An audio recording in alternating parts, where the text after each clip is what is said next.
అందరికీ నమస్కారం. 99 టీవీ వాస్తు కార్యక్రమానికి స్వాగతం. మా 99 టీవీలో ఈ వాస్తు కార్యక్రమాన్ని ఎందరో కోట్లాది మంది వ్యూవర్సు మాకు మేము చెప్పినటువంటి విషయాలన్నీ విని మాకు చక్కగా ఫీడ్బ్యాక్ ఇస్తున్నారు. అలాగే వాళ్ళందరికీ కూడా పేరు పేరున మా అభినందనలు. ఈ వాస్తు కార్యక్రమం మీరు 99 టీవీలో 99 టీవీ వాస్తు అని కొడితే వస్తుంది. ఎన్నో ఉన్నాయి నేను చేసినటువంటి, దాదాపు ఒక 100 ఎపిసోడ్లు కూడా ఉంటాయి.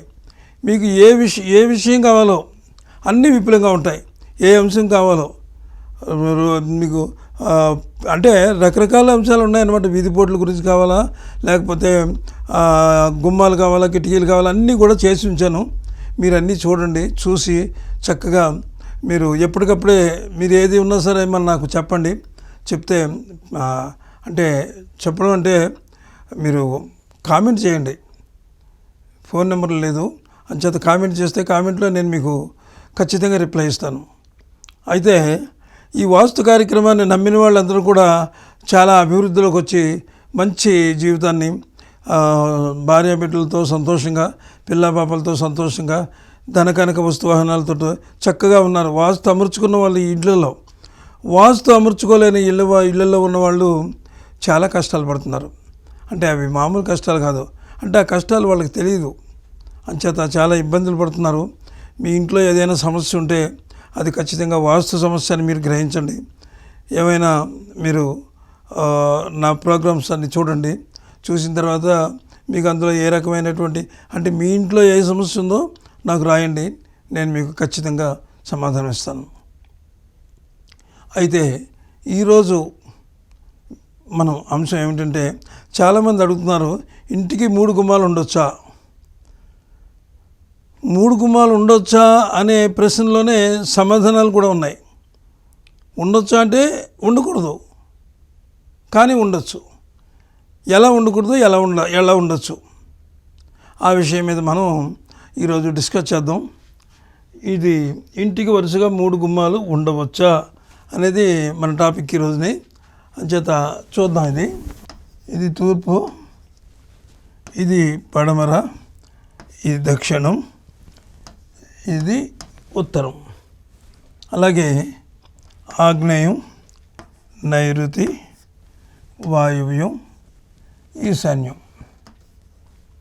అయితే ఇక్కడ 3 గుమ్మాలు విషయం మనం చెప్పుకోవాల్సి ఉంటే, చాలామంది ఏం చేస్తున్నారంటే ఈ రకంగా పెడుతున్నారు గుమ్మాలు. ఇక్కడ గుమ్మం పెడుతున్నారు, ఇక్కడ గుమ్మం పెడుతున్నారు, ఈ రెండింటికి మధ్యలో గుమ్మం పెట్టేస్తున్నారు, అంటే సెంటర్ అని. మళ్ళీ ఇక్కడ గుమ్మం పెడుతున్నారు. అంటే ఇది మనం కాంపౌండ్ వాల్, ఇది కాంపౌండ్ వాల్ గేట్ దాటి మనం వీళ్ళు గేట్ కూడా మళ్ళీ దీనికి ఎదురుకుండానే పెడుతున్నారు. అంటే ఇది సింహద్వారంగా భావించుకొని పెడుతున్నారు. అంటే ఇది సింహద్వారంగా ఎలా భావించుకుంటారు? సగం ఆగ్నేయంలోకి వచ్చేసింది, సగం ఈశాన్యంలోకి వెళ్ళింది. దీన్ని సింహద్వారంగా పరిగణించకూడదు మనం. ఎందుకంటే సింహద్వారం అంటే ఈశాన్యంలో ఉండాలి. తూర్పు ఈశాన్యంలో మనం ఉచ్చస్థానం అది అక్కడ ఉండాలి. కాబట్టి ఇలా పెడుతున్నారు. సరే, అలా ఉంచండి. ఇప్పుడు 3 గుమ్మాల విషయం వచ్చింది. మనం ఇంట్లో ప్రవేశించేటప్పుడు ఇలా ప్రవేశిస్తున్నాం కదా, ఇలా వస్తున్నాం ఇంట్లోకి. మనం ఇలా వస్తున్నాం. ఇలా వచ్చి లోపల అడుగు పెట్టేటప్పటికి మనకి ఎన్ని గుమ్మాలు కనబడుతున్నాయి? వరుసగా మనకి ఎన్ని గుమ్మాలు కనబడుతున్నాయి? 3 గుమ్మాలు కనబడుతున్నాయి. అంటే అలాగ ఇంటికి వరుసగా 3 గుమ్మాలు ఉండడం దోషం. దోషం అంటే మామూలు దోషం కాదు, చాలా దోషం అన్నమాట. ఆ ఇంట్లో ఉన్నటువంటి యజమానికి కీడు, అలాగే పెద్ద కుమారుడికి. యజమాని పెద్ద కుమారుడు అంటే యజమానికి కీడైనప్పుడు ఇంక సమస్య ఏంటి? యజమాని ఏం చేసినా ఫలించదు. అప్పుడు ఇంటికి డబ్బు ఎలాగొస్తుంది? డబ్బు తేకపోతే ఇంట్లో భార్యాబిడ్డలు ఎలా బ్రతుకుతారు? భార్యాభర్తల మధ్య కీచులాటలు, సమస్యలు. పిల్లలకు పుస్తకాలు కొనాలి, డబ్బు ఇవ్వాలంటే డబ్బు లేదు, పిల్లలు కాల్ చేస్తారు. అలాగే అన్ని ఖర్చులు ఉంటాయి. ఈ విధంగా ఎంటర్ ఇవ్వగానే 3 గుమ్మాలు ఎప్పుడైతే ఉన్నాయో చాలా ప్రమాదకరం. అవి 3 గుమ్మాలు ఉండకూడదు అనేది మన యొక్క అంటే చెప్పేది అనే అంశంలో మీకు ఈ 3 గుమ్మాలు ఉండకూడదు అనేదాన్ని ఇది ఈ విషయం. ఇక 3 గుమ్మాలు ఎలా ఉండొచ్చు అంటే ఇదంతా తీసేయండి. ఇప్పుడు 3 గుమ్మాలు ఎలా ఉండాలి అంటే ఇది మనం అనుకున్నాం కదా, కాంపౌండ్ వాల్ ఇక్కడ గుమ్మం పెట్టుకోండి, ఇది కాంపౌండ్ వాల్ గేటు. సరే ఇక్కడ గుమ్మం పెట్టుకోండి, ఇక్కడ గుమ్మం పెట్టుకోండి. అప్పుడు లోపలికి రాగానే 1 2 3 గుమ్మాలు అయినాయి. ఈ 3 గుమ్మాలకి ఏ విధమైన ప్రమాదం లేదు. ఈ 3 గుమ్మాలకు కూడా ఏ విధమైనటువంటి వాస్తు దోషం తగలదు. వాస్తు దోషం ఎందుకు తగలదు అంటే మీరు ఎలా నడుస్తున్నారు, ఇక్కడ నడకలో కూడా ఉంది ఇక్కడ తేడా. మీరు ఈశాన్యాన్ని బయలుదేరారు, ఇలా వచ్చారు. ఎక్కడికి వచ్చారు? తూర్పు. ఇప్పుడు ఇక్కడ తూర్పును బయలుదేరారు, ఈశాన్యాన్ని ఉత్తర ఈశాన్యానికి వచ్చారు. ఇక్కడికి వచ్చారు. ఇదేంటిది? పశ్చిమ వాయవ్యం. ఇది పశ్చిమ వాయవ్యం. అంటే ఈ నడక ఇలాగొచ్చారు, పశ్చిమ వాయువుల నుంచి నడచ్చు.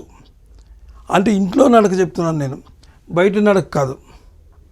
ఇంట్లో తూర్పును బయలుదేరి ఇలా వచ్చి పశ్చిమ వాయువుకి రావచ్చు. అంటే ఇక్కడ మీకు స్థలం ఉందా లేదా అనే పాయింట్ నేను అడగట్లేదు.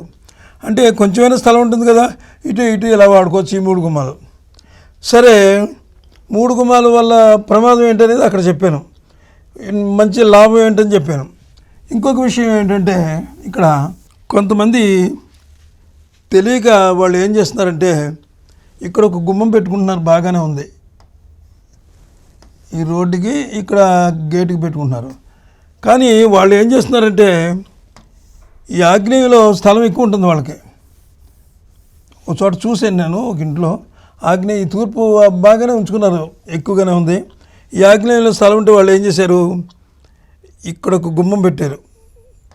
ఆగ్నేయంలో ఇక్కడ గుమ్మం పెట్టి ఇలా బయటికి వెళ్ళి వంట చేసుకుంటున్నారు ఇక్కడ. అంటే ఏమైంది, తూర్పు ఈశాన్యంలో స్టార్ట్ అయ్యారు. ఇందాక మనం అనుకున్న దగ్గర ఇక్కడ ఎక్కడ స్టార్ట్ అవుతున్నారు వీళ్ళు? తూర్పు ఆగ్నేయం నుంచి స్టార్ట్ అవుతున్నారు. ఎక్కడికి వస్తున్నారు? ఇలా వస్తున్నారు. అంటే ఇదంతా దక్షిణ దిశ. ఇలా వస్తున్నారు. ఇక్కడికి వచ్చి ఇక్కడ గుమ్మం పెట్టుకున్నారు. ఇది దక్షిణ నైరుతి. ఇది చాలా ప్రమాదమైనటువంటి ప్లేస్ అన్నమాట. ఎట్టి పరిస్థితుల్లోనూ కూడా ఈ గుమ్మాలు ఉండకూడదు, ఈ నడక కూడా ఉండకూడదు. అలాగే ఇక్కడ బయటకు వచ్చినప్పుడు కూడా ఇలా కొంతమంది ఇలా వచ్చి ఇక్కడ స్థలం ఎక్కువ ఉంటే ఇలా వచ్చి ఇటు పనులు చూసుకుని మళ్ళీ ఇలా వెళ్తున్నారు. చాలా చెడ్డ నడకది. అంచేత 3 గుమ్మాలని భయపడొద్దు. మీరు ఎంటర్ అవ్వగానే ఉండే 3 గుమ్మాల గురించే మనం ఆ విశ్లేషణ చేసుకుంటున్నాం. లోపలికి వెళ్ళిన తర్వాత 3 గుమ్మాలు అనేవి ఈ చక్కటి మంచి. అయితే ఇంకోటి చూద్దాం. ఇక్కడ ఈ నడక, ఇంకొక నడక గురించి చూద్దాం మనం. ఇక్కడ ఈశాన్యం అంటే ఉత్తర ఈశాన్యం. ఇక్కడ గుమ్మం ఉంది, ఇక్కడ గుమ్మం ఉంది. ఇలా వచ్చారు. ఇది మంచిది. ఎందుకంటే ఎక్కడ స్టార్ట్ అయ్యారు మీరు? ఉత్తర ఈశాన్యంలో స్టార్ట్ అయ్యారు. ఎలా వచ్చారు? తూర్పు నుంచి వచ్చారు. ఈ తూర్పు ఇదంతా తూర్పు లెక్క. మీకు ఆగ్నేయమైనా తూర్పే. తూర్పు ఆగ్నేయం ఎందుకు కరెక్ట్ అని అంటున్నానంటే తూర్పు ఆగ్నేయం ఇది. అంటే ఇది మంచి ఉచ్చస్థానం అనమాట. ఇక్కడికి వస్తున్నారు. ఇలా రావట్లేదు మీరు, ఇక్కడ పెట్టుకోలేదు గుమ్మం, మీరు ఇక్కడ పెట్టుకున్నారు కాబట్టి ఇది రైట్ అనమాట. అంచేత ఈ 3 గుమ్మాల గురించి ఎవరు భయపడొద్దు. భయపడకుండా మీరు చక్కగా చేసుకోండి. రేపు ఈ వీడియో ఈరోజు మనం మాట్లాడుకున్నాం. రేపు ఒక మంచి వీడియోతో మళ్ళీ మీ ముందుకు వస్తాను. అయితే ఈ వీడియో మీరు సబ్స్క్రైబ్ చేయండి. సబ్స్క్రైబ్ చేసి మీ మిత్రులకు అందరికీ షేర్ చేయండి. ఎందుకంటే ఈ సమస్య వాళ్ళ ఇంట్లో ఉండొచ్చు, మీ ఇంట్లో ఉండకపోవచ్చు. ఎందరికో పంపిస్తే ఎవరింట్లో సమస్య వాళ్ళు ఉంటే వాళ్ళు చూసుకుని మాకు రాస్తే మేము దానికి సమాధానం చెప్పగలం. అలాగా ఈ వీడియో మరి ఇంతటితో నేను ఆపుతున్నాను. మళ్ళీ రేపు ఒక మంచి వీడియోతో మళ్ళీ మీ ముందుకు వస్తాను. అంతవరకు సెలవు. నమస్కారం.